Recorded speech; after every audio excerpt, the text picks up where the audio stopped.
C'était ce jeudi. D'abord, les transports de troupes, puis les chars. Après 10 jours de ratissage, ils quittent Deraa en longue file. La ville était assiégée depuis le 25 avril.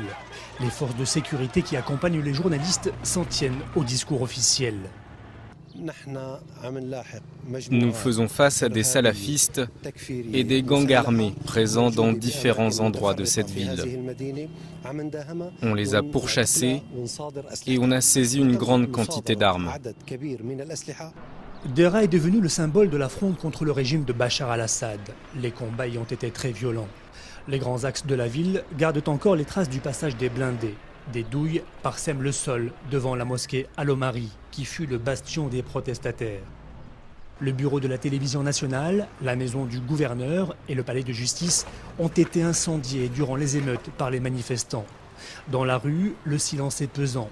Les quelques habitants qui osent sortir sont stupéfaits devant l'ampleur des dégâts. Je ne suis pas sorti de chez moi pendant 20 jours. Lorsque j'ai enfin pu sortir pour aller prier, j'ai vu le palais de justice brûler. Quel gâchis! J'y ai travaillé pendant 40 ans. Au centre-ville, peu de magasins ont rouvert. Les habitants de la ville rencontrés sont encore sous le choc. Rares sont ceux qui veulent répondre aux questions des journalistes. Ceux qui prennent la parole tiennent un discours convenu, au risque de se faire rabrouer par les opposants au régime. Là où je vis, tout allait bien, c'était calme. Comment peux-tu dire ça? N'aie pas peur, parle. Moi, je n'ai peur que de Dieu. On m'a volé mon argent. Tu sais où j'habite? J'habite à l'étranger, tu entends? Je rentre et qu'est-ce que je trouve? De la terreur, des morts. On enlève mes enfants.